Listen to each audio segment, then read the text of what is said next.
Hello, good day and welcome to this session on nature of bid bond.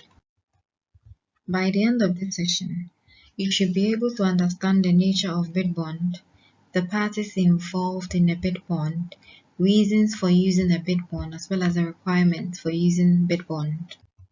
So, having looked at bid security and bid securing guarantee, another aspect of contracts or procurement proceedings is what we call bid bond. So bid bond is usually an obligation which is assured usually by a bank or another third party to release the bid security amount to the client, which is also the buyer or the project owner, if the selected bidder or supplier fails to sign the contract. So as seen earlier, bid security is what is used to commit suppliers to prevent them from withdrawing their bids prior to the end of the bid validity period.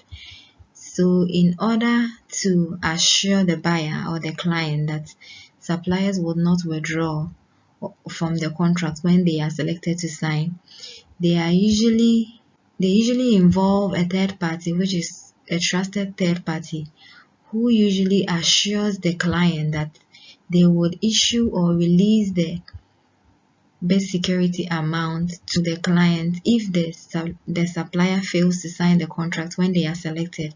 So that obligation by the third party or a bank to release the bid security amount is what we term as the bid bond. It should be noted that bond, which is that assurance by the bank, guarantees that the bond owner, who is also known as the buyer, would be compensated if the seller or the bidder fails to begin the project. So in this instance, if the bidder or the supplier fails to begin the project, it means the bank or the third party will issue the bid security amount to the supplier to the buyer. And it's also used to provide a guarantee that the project owner, it is used to guarantee to the project owner that the bidder would complete the work if selected. So it provides assurance to the buyer or the project owner or the bond owner that the bidders or the suppliers would perform the contract accordingly in terms of or in relation to the contract terms and conditions.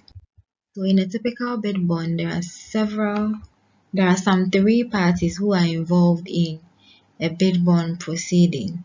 They include the obligee, the principal, and the surety. The obligee is the owner or developer of the construction project under the bid. So in this instance, the obligee could be seen as the buyer in terms of a works or a construction work, yes. And then the principal is usually the bidder or the proposed contractor, which can also be seen as the seller or the supplier. So the principal usually purchases the bid bond from the surety, which is the third party in the bid bond agreement, for a set price, much like a premium for an insurance policy. So the surety is usually the agency who issues the bid bond to the principal, and the surety could be either a bank or a third party who has that capacity to issue the bid bond to the supplier or on behalf of the supplier or the seller.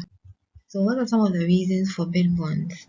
Bid bonds ensure that contractors can comply with bid contracts and would fulfill their job responsibilities at their agreed price without deferring or requesting for any significant changes. Bid bonds also pre-qualifies the principal and provides the necessary security to the owner. So bid bonds assure the obligee or the owner that the principal, who is also known as the contractor or the supplier, can perform the construction project accordingly, and it could be seen as a means of pre-qualification because in the end it depicts that they have the financial capacity to undertake the contract that is being awarded to them. It guarantees the obligee or the contract owner that they will be paid the difference between the principal or the contractor's tender price and the next closest tender price. It also serves as a means of legal and financial protection to the client or owner because in the end, if the principal fails to perform the contract as agreed, they will be assured of the bid security amount. So it should be noted that sometimes the bid bond, the cost involved in determining the bid bond depends on several factors, some of which include the jurisdiction of the project work, and the jurisdiction depicts the rules or regulations of that country. And then the cost of the bond also depends on the bid amount. So if the bid amount is 200,000 and the bid security is 10%, it means that the principal will lose 2,000 or 20,000. That is 10% of 200,000. And it also depends on the contractual terms, because in execution of contracts, you do not use any external terms to interpret the contract. So if the contract says that X amount should be charged for bid bond, it means that's what is applicable in determining the cost of the bid bond.